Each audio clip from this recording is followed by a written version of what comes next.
Good morning बच्चों। आज के लाइव क्लास में स्वागत है आपका। मैं अनिल कुमार क्रैश कोर्स में उपस्थित हूँ, क्रैश कोर्स लेकर। और आज हम लोग क्रैश कोर्स के माध्यम से इतिहास विषय का जो पहला चैप्टर है यूरोप में राष्ट्रवाद पर चर्चा करेंगे, क्योंकि यह क्लास काफ़ी महत्वपूर्ण है परीक्षा की दृष्टि से। क्योंकि आज की क्लास में हम लोग जो भी बात करेंगे वो परीक्षा के लिए काफ़ी उपयोगी बात होगी, क्योंकि जो मैट्रिक की परीक्षा होंगी उसमें महत्वपूर्ण जो क्वेश्चन जो परीक्षा से पूछे जाते हैं उसी से रिलेटेड आज हम लोग का होगा। ये पहला पार्ट है यूरोप में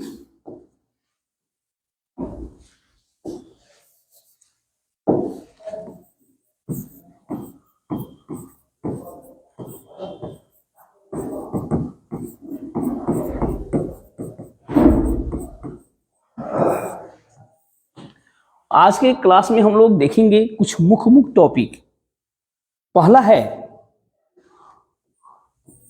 राष्ट्रवाद की अवधारणा।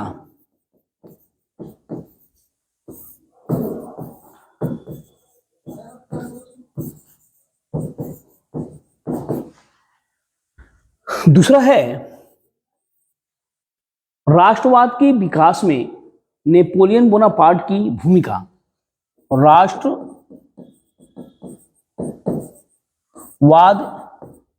के विकास में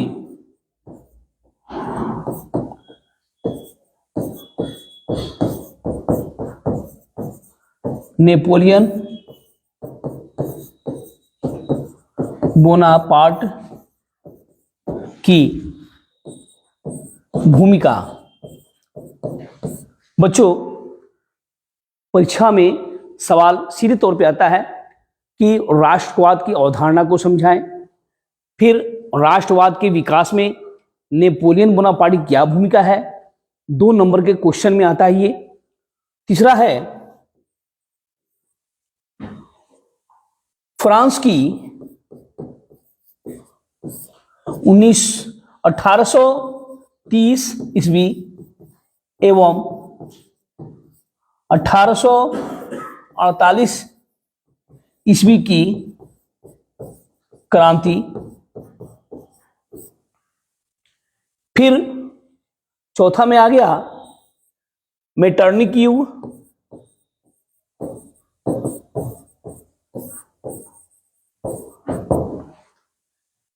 आगे बढ़ेंगे हम। पांचवा है वियना कांग्रेस।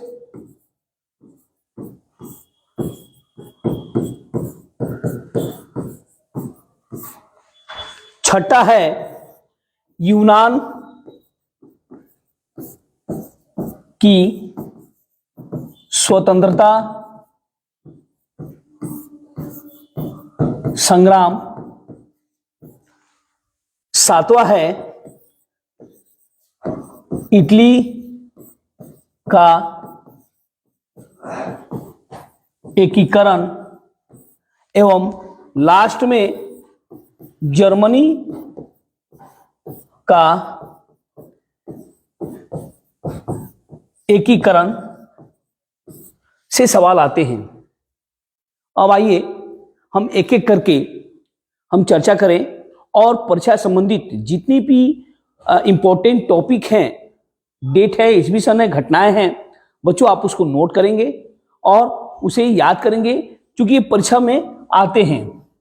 तो पहला जो है हमारा वो है राष्ट्रवाद की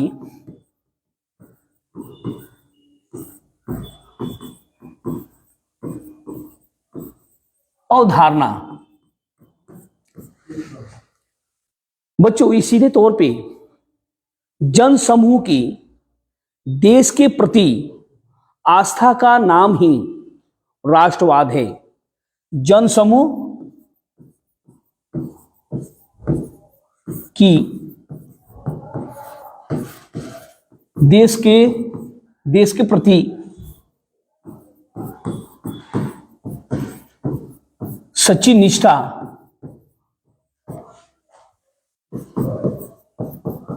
निष्ठा एवं आस्था को ही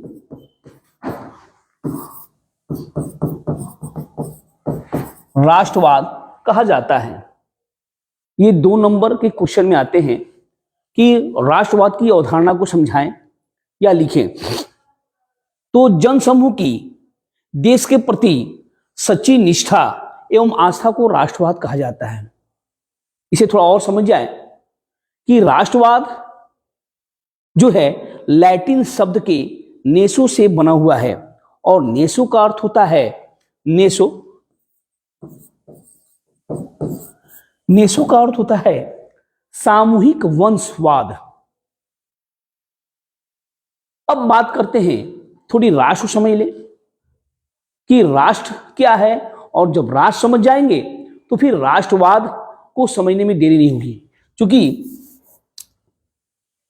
कहा जाता है कि एक निश्चित भौगोलिक सीमा के अंदर रहने वाले लोगों में एक समान परंपरा, सामूहिक एकता और भाईचारे से एक राष्ट्र का निर्माण होता है और यहीं से राष्ट्रवाद का जन्म होता है। इस संदर्भ में डॉक्टर भीमराव अंबेडकर ने कहा है कि एक भौगोलिक सीमा में रहने मात्र से राष्ट्र का निर्माण नहीं होता है। राष्ट्र का निर्माण होता है एक समान परंपरा, सामूहिक एकता और आपसी भाईचारे से ही एक राष्ट्र का निर्माण होता है और इसी राष्ट्र से राष्ट्रवाद का जन्म होता है। जो इस भौगोलिक सीमा के अंदर जो लोग रहते हैं उनकी देश के प्रति सच्ची निष्ठा, सामूहिक सच्ची निष्ठा और प्रेम आस्था को ही राष्ट्रवाद कहा जाता है। तो क्लियर है बच्चों कि राष्ट्रवाद की अवधारणा या राष्ट्रवाद किसे कहते हैं। हमने पिछले क्लास में जब राष्ट्रवाद की चर्चा की थी तो उसमें कहा था कि जब हम और विश्व के राष्ट्रवाद की जब हम चर्चा करते हैं, जब देखते हैं तो हर देश में अलग अलग राष्ट्रवाद है। जर्मनी में एक अलग तरह का राष्ट्रवाद है, क्योंकि जर्मनी में जर्मन जाति को पूरे विश्व में सम्मान दिलाना ही वहां का राष्ट्रवाद था, इसलिए जर्मनी में जातीय राष्ट्रवाद का नाम दिया जाता है। इंग्लैंड और अमेरिका में राज्य और संविधान के प्रति जो आस्था है वो राष्ट्रवाद कहलाता है। भारत में हम जो देख रहे हैं राष्ट्रवाद, ये अलग स्वरूप में है। राष्ट्रीय स्वतंत्रता ही हमारा राष्ट्रवाद है। हमारे देश पड़ोसी देश पाकिस्तान में वहाँ अलग तरह का राष्ट्रवाद है, क्योंकि वहाँ मुस्लिम धर्म में एकीकरण ही वहाँ राष्ट्रवाद है, यानी वहाँ धार्मिक स्वरूप में है राष्ट्रवाद। तो हमने पिछली क्लास में ऐसे चर्चा की थी, लेकिन परीक्षा के लिए ये क्वेश्चन आता है कि राष्ट्रवाद की अवधारणा को समझाएं 2 नंबर में। फिर हम लोग दूसरा चैप्टर जो टॉपिक है कि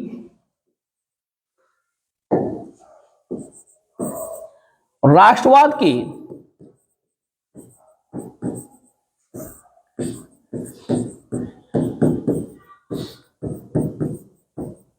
विकास में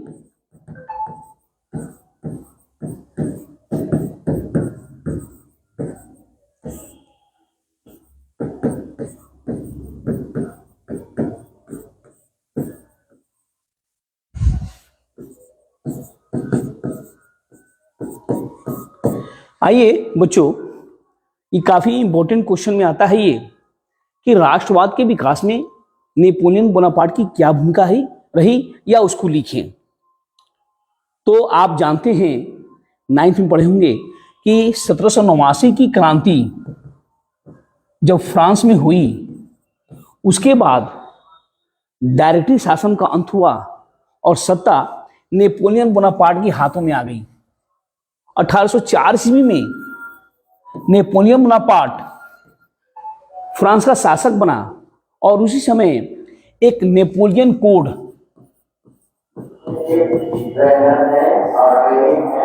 नेपोलियन संहिता या नेपोलियन कोड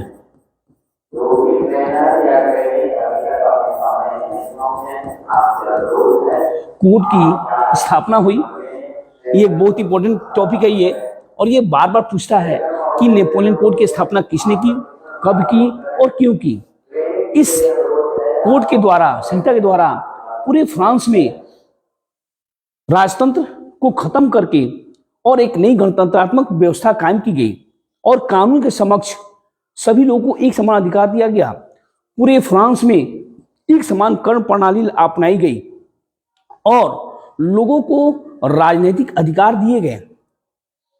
कहा जाता है कि उस समय एक नई व्यवस्था थी यूरोप में। जब फ्रांस की क्रांति हुई तो फ्रांस की क्रांति के देखा देखी यूरोप के अन्य राष्ट्रों में भी राष्ट्रवादी आंदोलन हुए। क्योंकि एक बार मेटरनी कहा था कि जब फ्रांस छींकता है तो यूरोप के अन्य राष्ट्रों को सर्दी और जुकाम हो जाते हैं। ये सही बात है कि यूरोप में फ्रांस की जो भी घटनाएं हुई हैं उसका सीधा असर यूरोप के बाकी राष्ट्रों पर पड़ा है। अब बात करते हैं कि नेपोलियन बोनापार्ट की क्या भूमिका रही। बच्चों, कहा जाता है कि समस्या ही समाधान की जननी होती है। जब व्यक्ति के पास समस्या आती है तभी उसे निजात पाने के लिए, उभरने के लिए वो कोशिश करता है।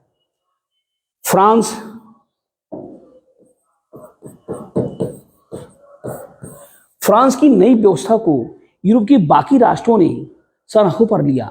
चूंकि उस समय वारसा, मिलान, स्विट्जरलैंड,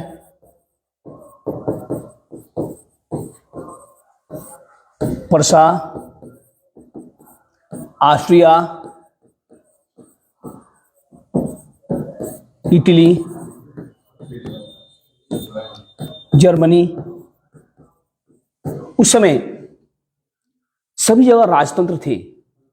लेकिन फ्रांस में गणतंत्र व्यवस्था जब लागू हुई तो यहां सभी देशों में इस नई व्यवस्था को सर आंखों पर लिया इन लोगों ने, इन देशों ने, और बड़ी स्वागत किया गया।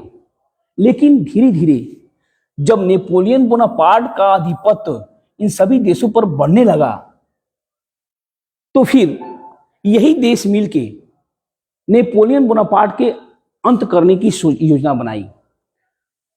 आप जानते हैं कि हर देश की सभ्यता और संस्कृति अलग अलग होती है, उनकी नियम और कानून कायदे अलग होते हैं परिस्थिति के अनुसार, भौगोलिक क्षेत्र के अनुसार। लेकिन इन सबों पर नेपोलियन बोनापार्ट अपना आधिपत्य बढ़ा रहा था, और इसी कारण इन देशों में राष्ट्रवाद पनपा। तो ये कहना अतिशयोक्ति नहीं होगी कि इन राष्ट्रों में जब राष्ट्रवाद फैला तो उसका मुख्य देन नेपोलियन बोनापार्ट को माना जाता है। अगर नेपोलियन बोनापार्ट का आधिपत्य नहीं बढ़ता इन राष्ट्रों में, इन देशों में, तो शायद राष्ट्रवाद का जन्म नहीं होता। इसलिए कहा जाता है कि राष्ट्रवाद के विकास में नेपोलियन बोनापार्ट की महत्वपूर्ण भूमिका रही है। अब आइए अगला टॉपिक हम देखें।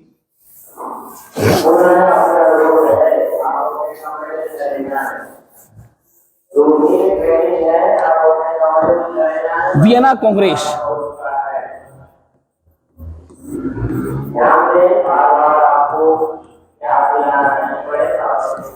बच्चों, ये काफी इंपॉर्टेंट क्वेश्चन है ये। वियना कांग्रेस 1815 में ऑस्ट्रिया की राजधानी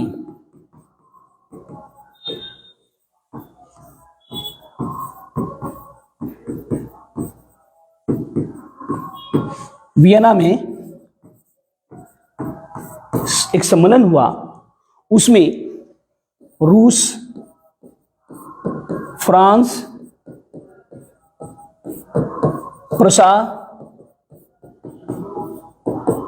ब्रिटेन और ऑस्ट्रिया, इन देशों की एक सम्मेलन हुई। क्योंकि उस समय ऑस्ट्रिया के वियना शहर में ही हुआ, तो ऑस्ट्रिया का चांसलर मेटरनिक के अध्यक्षता में यह सम्मेलन हुआ, इसीलिए वियना कांग्रेस का नाम दिया गया। इस सम्मेलन में चूंकि फ्रांस में जो क्रांति हुई थी, स्वतंत्रता, समानता और बंधुत्व के लिए ही क्रांति हुई थी। स्वतंत्रता, समानता एवं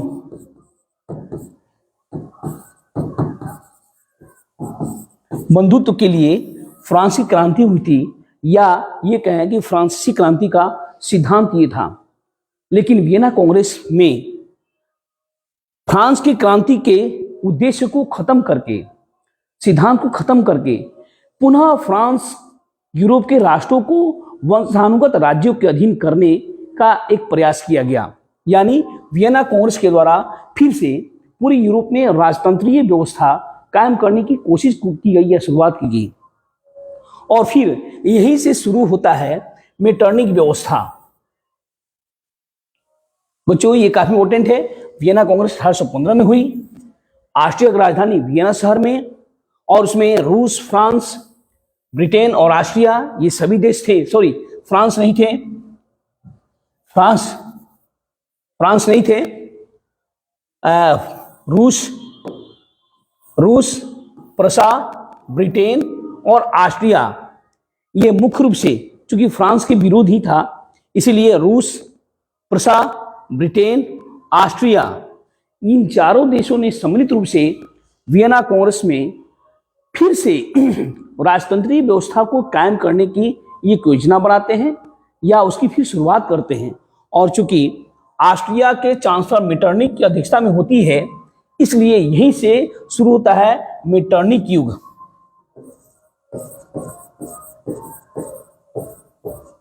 मेटरनिक युग यानी 1815 से लेके 1848 के काल को मेटरनिक युग के नाम से जाना जाता है, क्योंकि यूरोपीय व्यवस्था में इसी समय से मेटरनिक प्रभावी रहता है। और आगे हम पढ़ेंगे और जानेंगे भी कि इटली और जर्मनी के एकीकरण में सबसे बड़ा बाधक ये मेटरनिक था। इसीलिए इस युग काल को 1815 से लेकर 1848 के काल को मेटरनिक युग के नाम जाना जाता है। फिर से बच्चों, वियना कांग्रेस, रूस, प्रसा, ब्रिटेन और ऑस्ट्रिया के सम्मिलित एक सम्मेलन होते हैं जिसे वियना कांग्रेस कहा जाता है 1815 में। और उस समय चूंकि मेटरनिक की अध्यक्षता में होती है, इसीलिए मेटरनिक युग की शुरुआत 1815 से लेकर 1848 तक के काल को मेटरनिक युग कहा जाता है। ठीक है, अब आइए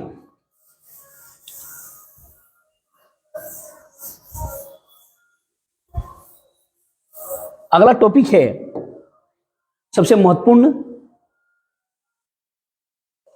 फ्रांस की 1830 ईस्वी की क्रांति।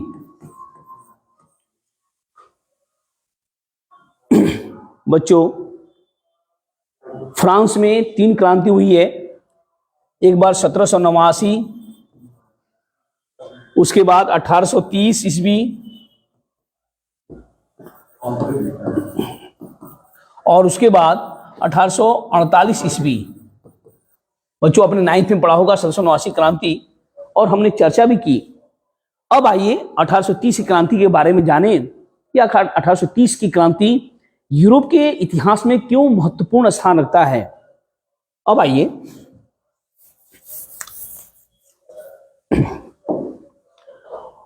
1815 में जब नेपोलियन बोनापार्ट का अंत होता है, तो फिर से वहाँ राजतंत्रीय व्यवस्था वियना कांग्रेस के माध्यम से फ्रांस में शुरू की जाती है। और फिर से वहाँ पे आर्लियस वंश 1848 में आर्लियस वंश की शुरुआत हुई थी। फिर से ब्रूबो राजवंश के लुई 18वां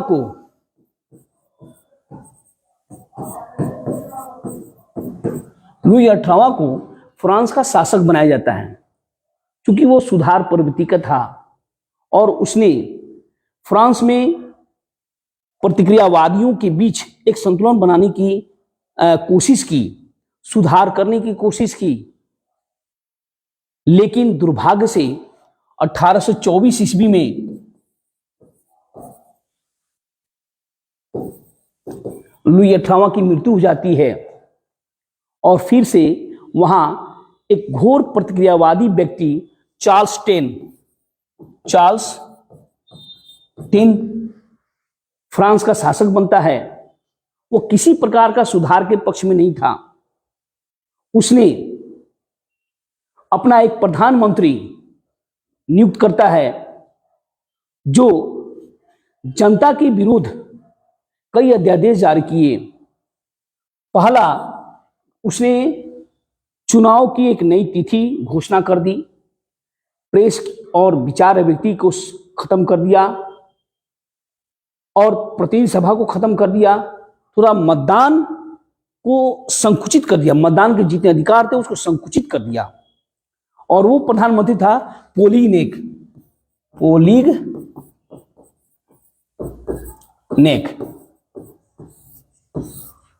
ये जनता के विरुद्ध इसने जो 4 अध्यादेश जारी किए, वो जनता वहां की भड़क गई, जनता आंदोलन पर उतारू हो गई और 27 जुलाई से 29 जुलाई तक 1830 में पूरे फ्रांस में आंदोलन का दौर शुरू हो गया। इसीलिए बच्चों इसको जुलाई क्रांति के नाम से भी जानते हैं। जुलाई क्रांति, 1830 क्रांति को जुलाई की क्रांति के नाम से जानते हैं। इस क्रांति में भी फ्रांस की सत्ता को पलट दिया गया। चार्ल्स टेन गद्दी छोड़ के इंग्लैंड भाग गया और फिर वहां पे राजतंत्रीय व्यवस्था का अंत हुआ। इसके बाद आर्लियंस वंश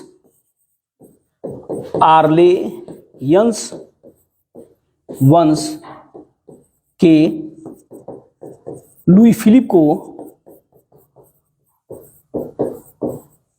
फ्रांस का शासक बनाया जाता है। इस तरह हम देखते हैं कि 1830 की क्रांति जुलाई क्रांति के नाम से भी जाना जाता है और 1830 की क्रांति का महत्व यूरोप के इतिहास में काफी रहा है, उसकी भी हम चर्चा करेंगे। तो बच्चों क्लास जो एग्जाम में जो क्वेश्चन आता है 1830 क्रांति के बारे में और उसके महत्व के बारे में बताएं। अब आइए अगला टॉपिक है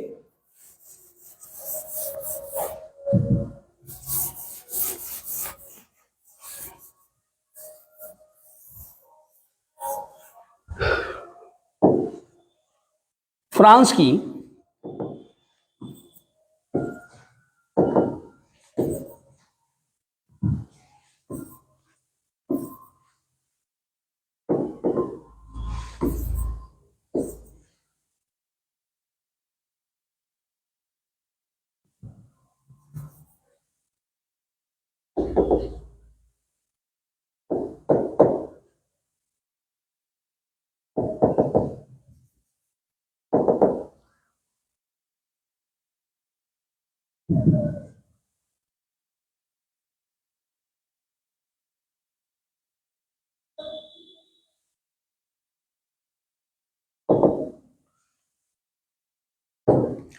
अगला टॉपिक है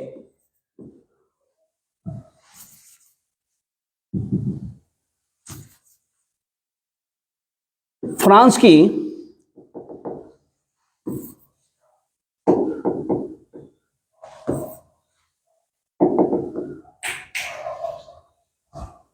इस भाषा में है फिर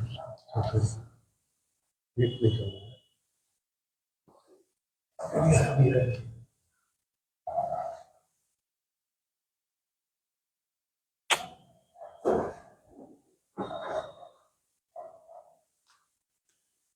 सॉरी, नेटवर्क प्रॉब्लम चलते परेशानी हुई। हम आगे बढ़ते हैं। फ्रांस की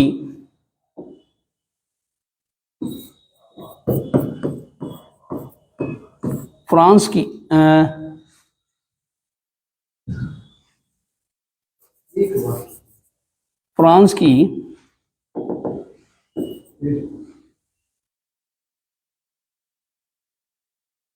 एक बार ठोकिए तो नेटवर्क हमारा है नहीं नहीं, एक बार ठोकिएगा तब होगा, दो बार तीन बार ठोकिएगा तो तो पहुंच जाता है ना। सिलेक्ट कीजिए, सिलेक्ट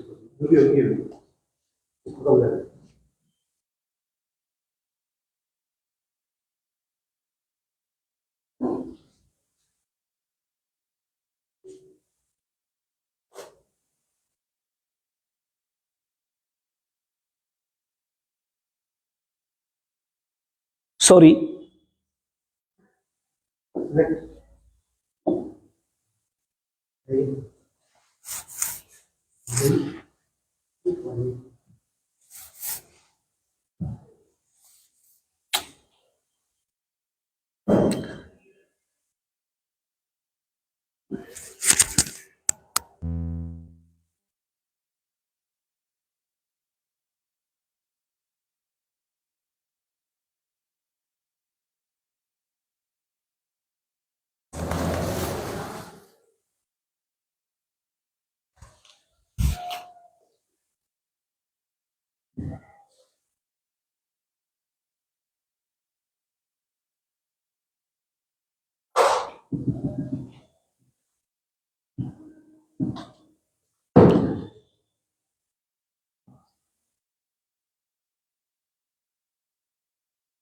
टपन्नो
एक बार सॉरी, नेटवर्क प्रॉब्लम चलते हम लोग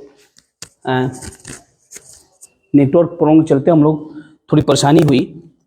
तो हम अगला टॉपिक है फ्रांस की 1848 की फ्रांस की क्रांति।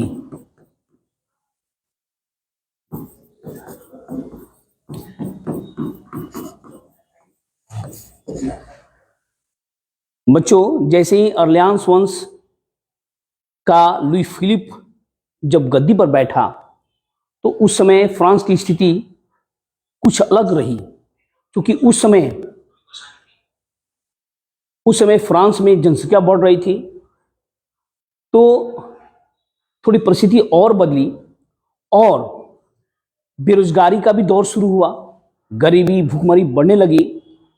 और जब औद्योगिक क्रांति शुरू हुई तो वहां पे पूंजीपति और साधारण जनता आमने सामने हो गई, या श्रमिक वर्ग आमने सामने हो गए। और जब साथ देने की बात आई तो लुई फिलिप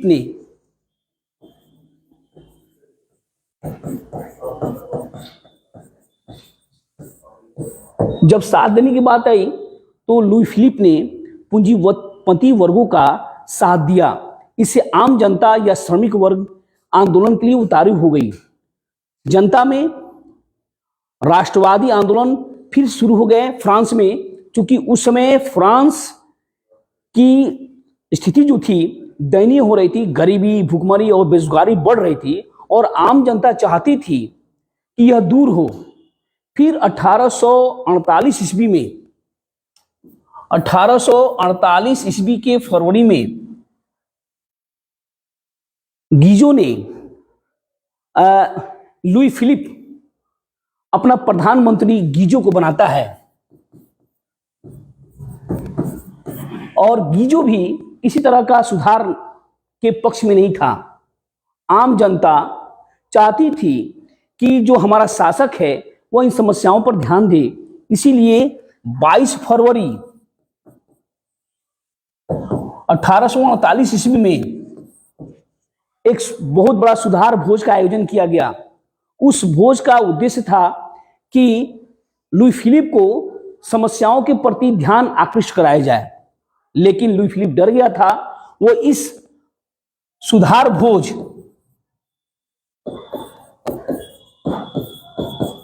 की अनुमति नहीं दिया।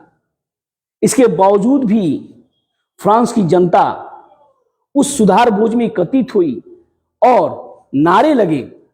क्रुद्ध होकर लुई फिलिप ने के सैनिकों ने गोलियां चला दी, बहुत लोग मारे गए और यह आंदोलन उग्र रूप धारण कर लिया। फिर यह वही हुआ जो चार्ल्स दशम भाग गया गद्दी छोड़ के, ठीक उस तरह लुई फिलिप गद्दी छोड़ के भाग गया। और फिर उसके बाद एक नई गणतंत्रीय व्यवस्था यानी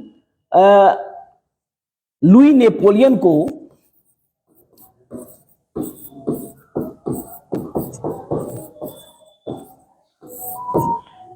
फ्रांस का शासक बनाया गया और वहां पे फ्रांस में एक नए प्रकार का गणतंत्रीय व्यवस्था कायम की गई जिसका आधार था सैनिक शासन। इस तरह हम देखते हैं कि फ्रांस में 1830 और 1848 क्रांति ने पूरे विश्व को प्रभावित किया। अब आइए हम देखें यूनान की क्रांति, यूनान की राष्ट्रवाद की क्रांति।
अब आइए हम यूनान के राष्ट्रवादी आंदोलन के बारे में चर्चा करें।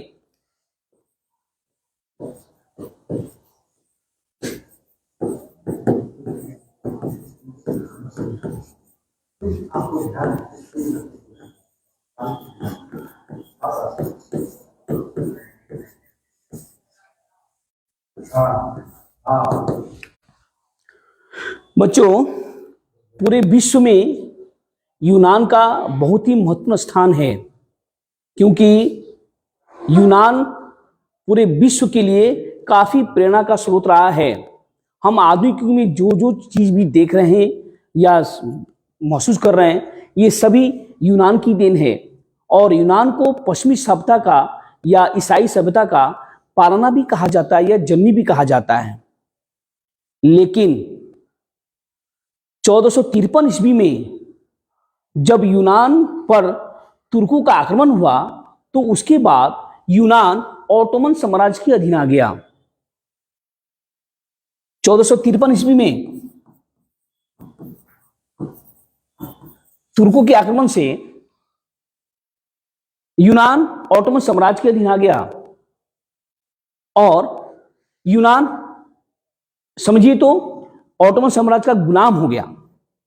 लेकिन 19वीं शताब्दी में तुर्की की स्थिति खराब हुई और जब यूरोप का मरीज कहा जाने लगा तो फिर से यूनान के राष्ट्रवादियों ने आंदोलन करना शुरू किया और इसकी शुरुआत 1821 ईस्वी में मोल्डेविया मोल्डेविया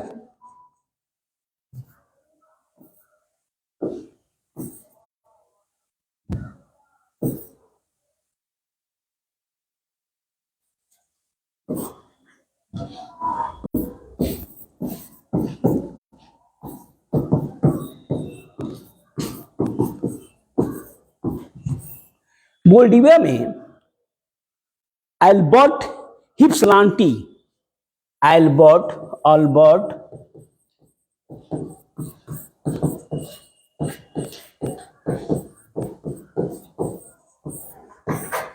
अल्बर्ट हिप्सलांटी के नेतृत्व में फिर राष्ट्रवादी आंदोलन हुआ।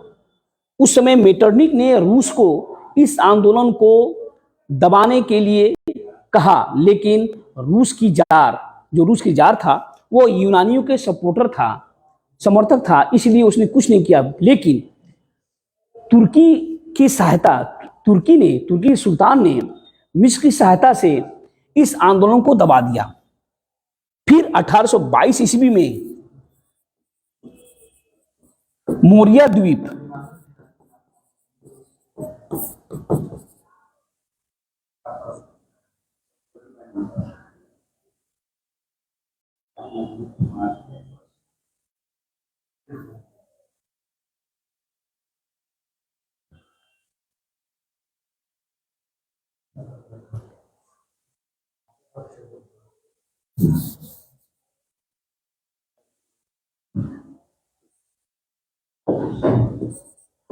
अठारह सौ बाईस ईस्वी में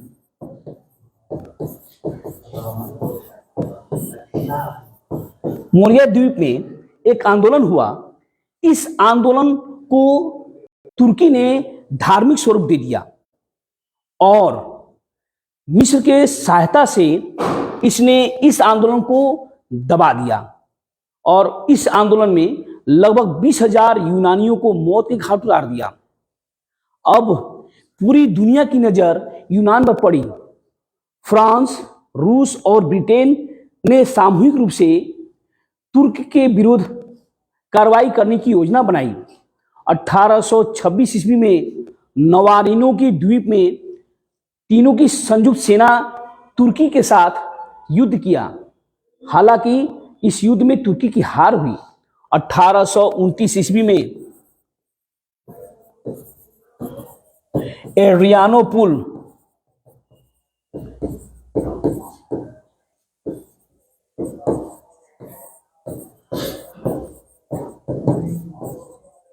एड्रियानोपुल की संधि हुई।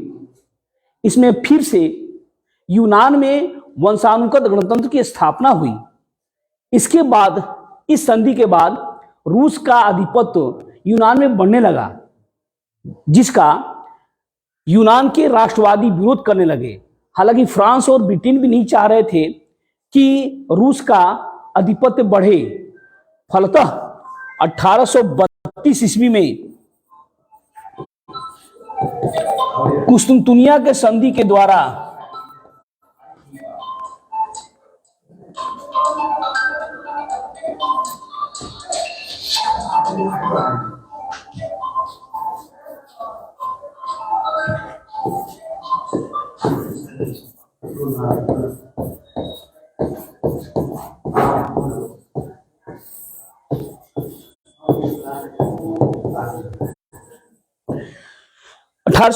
ईस्वी में कुस्तुनतुनिया के संधि के द्वारा यूनान को पूर्ण रूप से स्वतंत्र कर दिया गया। तो इस तरह बच्चों, परीक्षा की दृष्टि से एड्रियानोपुल की संधि और कुस्तुनतुनिया की संधि काफी महत्वपूर्ण है।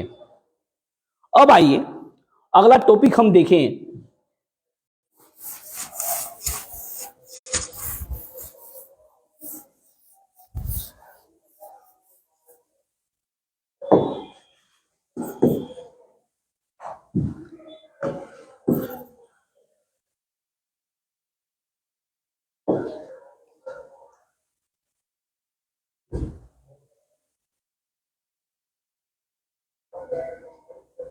इटली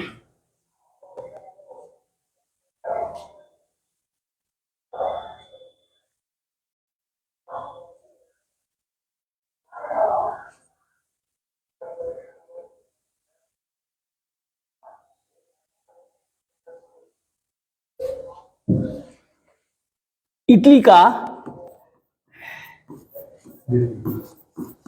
एकीकरण। बच्चों, इटली के एकीकरण एक महत्वपूर्ण टॉपिक है और परीक्षा में इसे क्वेश्चन आते हैं। क्योंकि इटली के एकीकरण में 3 व्यक्तियों का महत्वपूर्ण स्थान है। पहला मेजिनी, काउंट काबूर,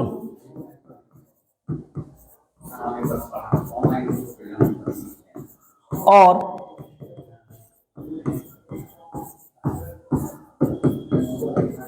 गैरिबाल्डी। 1805 से लेकर 1872, 1810 से लेके 1862 और 1807 से लेके 1872, ये इनका काल है। मेजनी का जन्म 1805 में होता है, काउंट काबूर का जन्म 1810 में होता है और गैरिबाल्डी का जन्म 1807 में होता है। अब आइए, इन तीनों के कारण इटली का एकीकरण संभव हुआ। या क्वेश्चन आता है कि इटली के एकीकरण में इन तीनों की क्या भूमिका रही है, तो हम बारी बारी चर्चा करते हैं। इसको इटली का हृदय कहा जाता है और इसको मस्तिष्क और इसको भुजा कहा जाता है। चूंकि मेजनी ने इटली के युवाओं के हृदय में राष्ट्रवाद की भावना को बढ़ाया, देश प्रेम की भावना को बढ़ाया, इसीलिए मेजनी को हृदय कहा जाता है। काउंट काबूर चूंकि दिमाग इसलिए कहा जाता है कि वो कूटनीतिक में माहिर था और कूटनीतिक चाल से इटली के एकीकरण को पूरी दुनिया का समस्या बना दिया। और गैरिबाल्डी उसने अपनी भुजाओं से इटली का एकीकरण करने में सफल हुआ। अब बात करते हैं कि मेजनी क्या किया। मेजनी सबसे पहले एक कार्बोनरी संस्था का सदस्य बना। 1810 ईस्वी में इटली में इस संस्था का निर्माण किया गया और इसका मुख्य उद्देश्य था कि राजतंत्र को खत्म किया जाए। तो राजतंत्र को खत्म करने के लिए इस कार्बोनरी संस्था का जन्म किया गया या स्थापना की गई। और सबसे पहले मेजनी इसी कार्बोनरी संस्था का सदस्य बना। उसके बाद 1831 ईस्वी में यंग इटली नामक संस्था का निर्माण किया। फिर 1834 ईस्वी में यंग यूरोप,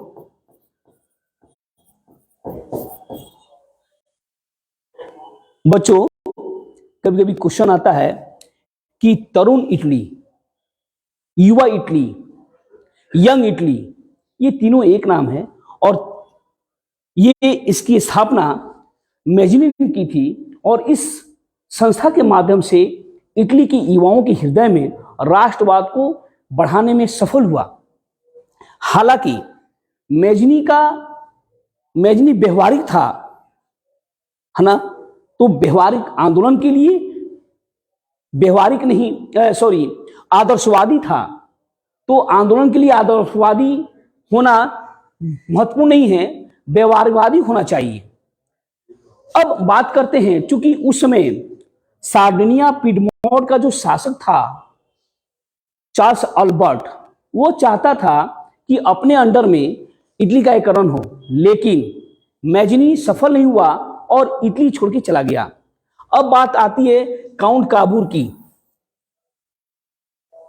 जब 1850 ईस्वी में सार्डिनिया पिडमोंट का शासक इमैनुअल होता है, चार्ल्स इमैनुअल, वो अपना कृषि व्यापार और नौसेना मंत्री बनाया काउंट काबूर को, तो काउंट काबूर ने इटली के में काफी विकास किया।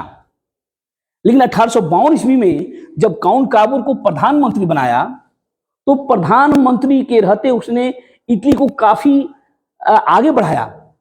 उसने कहा कि इटली के एकीकरण में करने के लिए उसने बहुत से महत्वपूर्ण काम किए। उसकी जो गृह नीति थी उदारवादी थी और विदेश नीति सैनिक शासन पर आधारित थी। उसने अपने कूटनीति के माध्यम से इटली की समस्या को पूरी विश्व की समस्या बना दिया। 1854 ईस्वी में क्रीमिया का युद्ध,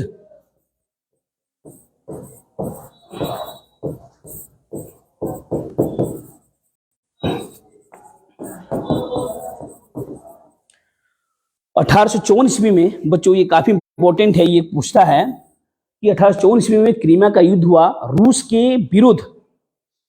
फ्रांस, ब्रिटेन और तुर्की, ये तीनों की सम्मिलित सेना रूस के विरुद्ध में, तुर्की, फ्रांस और ब्रिटेन की तीनों की सम्मिलित सेना से रूस की हार होती है। और इसी युद्ध के बाद जिनेवा शांति सम्मेलन में उसने इटली की समस्या को पूरे विश्व की समस्या के सामने रखा। हालांकि काउंट काबूर उसमें सफल नहीं हुआ, लेकिन उसने कूटनीतिक चाल का सहारा लिया।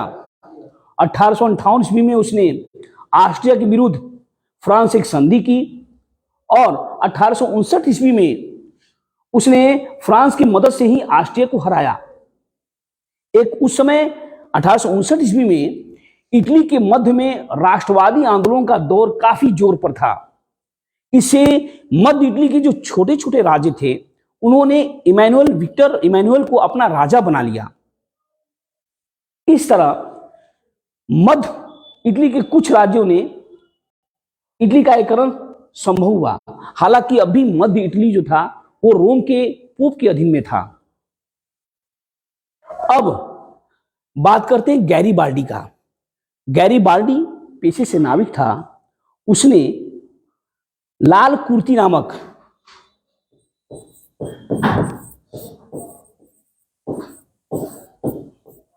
एक सैनिक संगठन बनाया। बच्चों, ये काफी इंपॉर्टेंट है। लाल कुर्ती संस्था का जन्म किसने किया? तो उसने, ये आता है गैरीबाल्डी, काफी इंपॉर्टेंट है, इसे भुजा भी कहा जाता है। उसने इटली के दक्षिण के दो राज्य नेपल्स और सिसिली को अपने अधिकार में कर लिया और फिर वो मध्य इटली यानी रोम पर भी आक्रमण या अधिकार करने के लिए बढ़ा। तो विक्टर इमैनुअल ने उसे मना कर दिया, क्योंकि उस समय रोम पर फ्रांस का आधिपत्य था, फ्रांस की सेना थी और काउंट काबूर नहीं चाहता था फ्रांस से सीधे तौर पर उलझा जाए। अब बात आती है 1866 ईस्वी में सेडवा का युद्ध।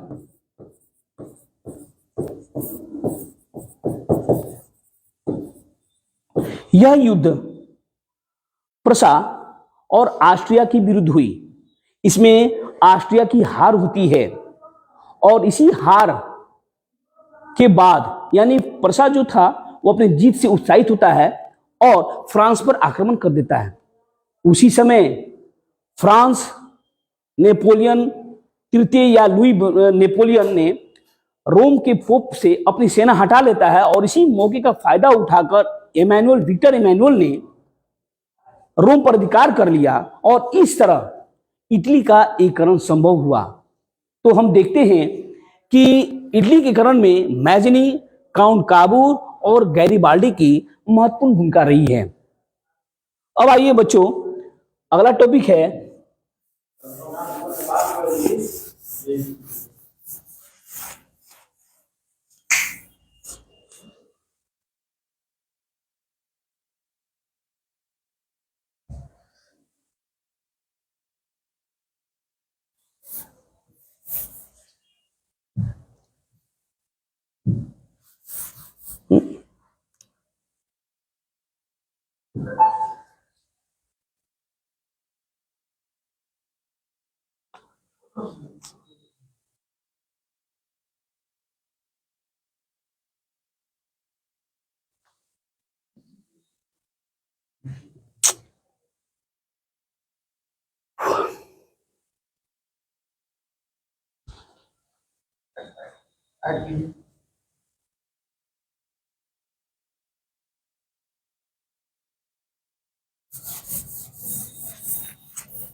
कुछ कुछ बोलते रहिए, बिठाते रहिए।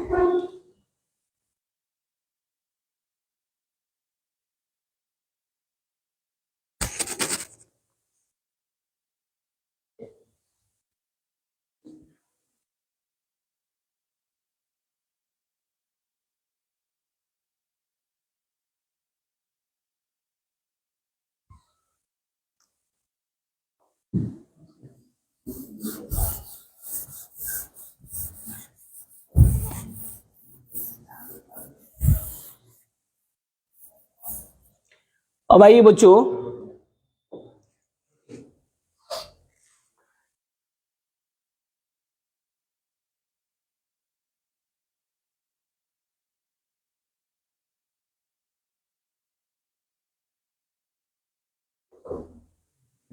बच्चों, हम अगला टॉपिक जर्मनी के एकीकरण के बारे में जाने। सबसे महत्वपूर्ण टॉपिक है, क्योंकि क्वेश्चन परीक्षा में क्वेश्चन आता है कि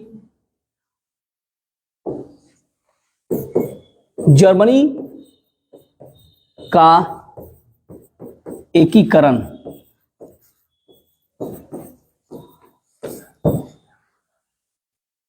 जर्मनी के एकीकरण में बिस्मार्क का बहुत महत्वपूर्ण स्थान है। और उस समय जब विलियम प्रथम जब जर्मनी का शासक हुआ, वो चूंकि वो राष्ट्रवादी था और वो चाहता था कि जर्मनी का एकीकरण हो, उसी ने 1862 ईस्वी में बिस्मार्क को अपना प्रधानमंत्री नियुक्त किया। बिस्मार्क ने ब्लड एंड आयरन यानी लौह एवं रक्त की नीति का अनुसरण किया। लौह एवं रक्त की नीति का अनुसरण किया। उसने जर्मनी के एकीकरण के लिए इस नीति को अपनाया।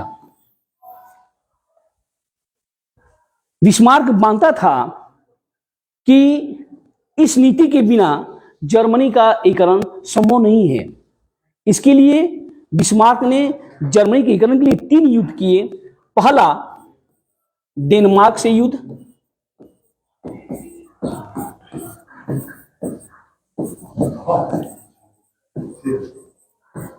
(1864 ईस्वी में बिस्मार्क डेनमार्क से युद्ध किया। चूंकि यहाँ होल्स्टीन और सेल्सविन ये 2 क्षेत्रों के लिए बिस्मार्क ने ऑस्ट्रिया से डेनमार्क से युद्ध किया। चूंकि ये दोनों क्षेत्र होल्स्टीन और सेल्सविन,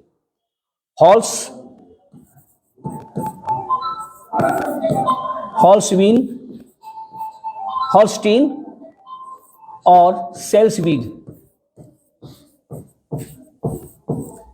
ये 2 क्षेत्र में जर्मन लोग निवास करते थे। तो बिस्मार्क चाहता था कि ये दोनों क्षेत्र जर्मनी में मिले और इन दोनों क्षेत्रों पर डेनमार्क अपना आधिपत्य जमा रहा था। बिस्मार्क ने ऑस्ट्रिया की मदद से डेनमार्क से युद्ध किया और दोनों क्षेत्रों पर अधिकार कर लिया। इस युद्ध के बाद होल्स्टीन मिला ऑस्ट्रिया को और सेल्सविन मिला जर्मनी को। तो इस तरह ये दोनों क्षेत्र का बंटवारा हुआ।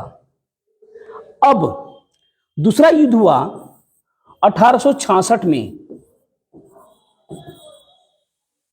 सेडवा का युद्ध प्रसा और ऑस्ट्रिया में। चूंकि होल्स्टीन जो था वो जर्मनी से घिरा हुआ था और ऑस्ट्रिया से दूर पर था, काफी दूरी पर थी। इसलिए ऑस्ट्रिया को हॉलस्टीन पर आधिपत्य जमाना काफी कठिन हो रहा था।